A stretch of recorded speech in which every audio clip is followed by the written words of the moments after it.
Hey, what's up, y'all? In this video, we're going to be talking about how can we use technology to bring millennials to church. Now, I'll share my 5 best tips, and I bet you can guess the first 2, but the last 3 just might surprise you.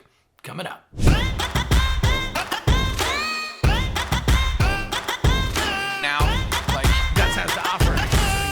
Hey, what's up, y'all? My name is Chris Abbott, but all my friends just call me Abbo. And for the last several years, I've helped thousands of churches attract thousands of new visitors using social media, technology, and a variety of church growth techniques. So in this video, I'm going to break down some of my best tips that I've learned over the years, including several different things that we learned when we were all forced to go completely digital during COVID-19. So let's dive in. All right, number 1, Facebook. Now, if you've been following me or my channel for any length of time, you've probably heard me talk about this tons of time. So I told you, the first 2 you just might be able to guess. Facebook is really, really important because there's 2.7 billion people on Facebook and 1.8 billion log in every single day. The average time spent per visit is 38 minutes. So if there was a place in your city where every single person went to for at least 38 minutes a day, all you would do is set up shop there and invite people to church. See, Mark Zuckerberg has given us that opportunity with Facebook. And so I believe that because there's 2.7 billion people on Facebook, that Facebook is the single largest missions field the church has ever seen. And so we have to show up that way. We have to start looking at Facebook as a missions field instead of a social platform.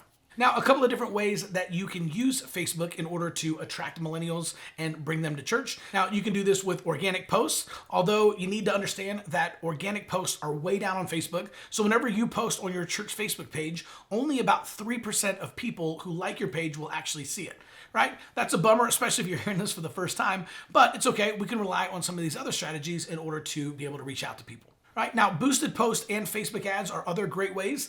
Boosted posts and a Facebook ad are actually 2 different things. A boosted post is not a Facebook ad. So boosted posts work really, really well for reaching people inside of your church. This is when you post something on Facebook and then you actually boost it and you put $5, $10, $20 behind it, and you're basically paying Facebook to show this to more people.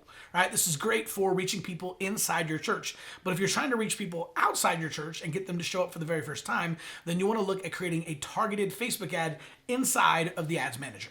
Facebook groups are another great way to be able to kind of create culture and create community and connect with people online. And I've seen a lot of churches, especially during the pandemic, use Facebook groups that they can actually invite people that have never been to their church. And this actually becomes the first step. This kind of becomes the front porch, is people come into a Facebook group where they can start to get to know the pastor and some of the other people in the church long before they ever set foot in your church on Sunday morning. Now, chatbots and Facebook Messenger might kind of sound like we're speaking Chinese here, but I'm telling you, chatbots are the future. These are simply automated sequences that live inside of Facebook, kind of like a choose your own adventure text message. So you basically pre-write predetermined responses, and depending on how people interact with your chatbot, the questions they ask, or the buttons they click on, then your Messenger bot will actually send the predetermined response that you've created. I know it sounds kind of complicated, but I promise it's really not. So one of the best things that you can do is just kind of dive in and start learning chatbots and kind of experimenting with how you can use these at your church. And finally, inside of Facebook, one of the best things that you can do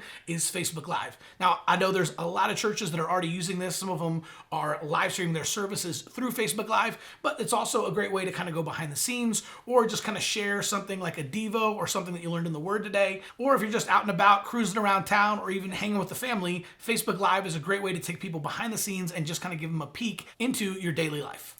All right, so Instagram. Now, a lot of the things that work on Instagram are the same things that work on Facebook, like Instagram posts or Instagram ads. And you can even use chatbots inside of Instagram right now. In fact, ManyChat and some of the other chatbot companies are actually just started running Instagram Messenger chatbots, which is a very, very cool opportunity, something to keep an eye on. One of my favorite ways to reach millennials is to use Instagram stories.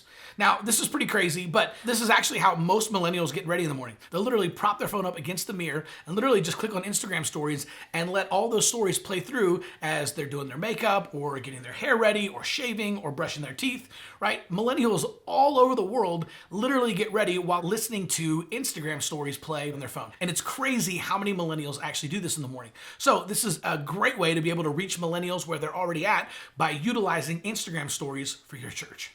Okay, so before I get to my last 3 points, make sure to like and subscribe to the channel because we're putting out brand new Facebook ads every single day, 5 days a week, and we're creating tons of content on how to use technology to grow your church.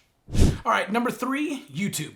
Now, I love YouTube, as you can probably tell from this video, because YouTube is a search engine. So while Facebook and Instagram are social media platforms, and whenever you post something, it usually lives there for a day or two and then just kind of dies, YouTube is the complete opposite. YouTube is a search engine, so the longer a piece of content is on YouTube, the more people are going to find it, and the better chance you have of it actually going viral and taking off. So millennials are the generation that basically grew up on YouTube, and the generation right behind them, Gen Z, over 95% of Gen Zers are on YouTube every single day. So YouTube is actually growing at twice the rate of Facebook. There's over 2 billion people on YouTube. It's simply too big to ignore at this point. And one of my favorite things is not only is it a search engine, and it's bigger than Yahoo, Bing, and every other search engine combined, but it's the second largest search engine behind only Google, and it's actually owned by Google. So the best part is now YouTube videos actually show up in most Google searches. So not only do you have a chance of millennials being able to find your content on YouTube, but you actually have the chance of them finding your YouTube videos even when they do a Google search. So a couple of ways you can use YouTube is obviously you can upload your sermons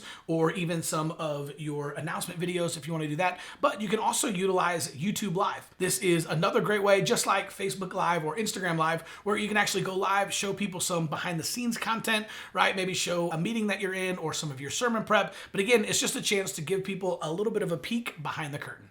All right, number 4, Zoom. Now, Zoom has absolutely exploded ever since COVID-19 came on the scene, and for good reason, right? We were all stuck at home and we couldn't go to church, we couldn't work, and so everyone had to use Zoom for online meetings. But there's actually a lot of different ways that you can use Zoom right now that can help you reach the next generation, especially millennials, because it's become such a big part of their day-to-day lives. So you can use Zoom for Bible studies, for Meet the Pastors, or even for online small groups. In fact, a friend of mine in California actually used Zoom to do an online membership class. So he had a church of about 100 people, and during COVID, when everything was shut down, he decided to start doing his membership classes on Saturday right before he did the live stream on Sunday. And so this church of 100 people had 12 new people join his church on a Saturday through a Zoom meeting because they'd been watching online and interacting with him through his Facebook group. They decided to take the next step and actually join the church through an online Zoom membership class. Pretty cool. And we've actually been using Zoom at my church to do a Monday night men's Bible study. So it's kind of tough to get everybody out on a Monday night. So during COVID, we actually started doing this. And for the last year, we've had 75 to 100 guys every single Monday night jumping on a Zoom call to hear from Pastor Bill. Again, a great way to kind of utilize this and help reach the next generation. All right, and finally, number 5, text in church. Now, I'm a huge fan of this piece of technology. If you're not familiar, text in church allows you to do a couple of different things. Number 1, it allows you to use mass texting to be able to set up keywords and custom groups, so you can actually communicate with people inside your church, like your volunteers or your staff or different Bible studies and groups, because you can literally create a custom group and then send out text messages to every single person. A great way to be able to keep in touch with your congregation through texting, which has a much higher open rate than email. But you can also use it for Plan Your Visit. So this is a simple solution for sending people to your website where they can sign up for Plan Your Visit and essentially schedule an appointment to visit your church. In my opinion, text in church is the single best way to do that. They have an incredible Plan Your Visit tool. And then finally, I love Text in Church because their follow-up system is on point. When I was at my church, I actually built out a custom 12-week follow-up system inside of Text in Church, and I got kind of nerdy with it and dove in, and we built a custom 12-week follow-up system consisting of text messages, emails, and personal phone calls. And the cool thing is, you don't have to get as nerdy as I did. You can literally just sign up for Text in Church, and they have a 6-week follow-up system right out of the box, ready to go. Literally, all you have to do is pop in your name as the pastor, the name of your church, and Text in Church will literally do the rest. So if you're interested in giving Text in Church a shot, again, I don't work for them. I'm just a really big fan. So you can actually click on the link in the description below and you can try out Text in Church for 90 days, absolutely free.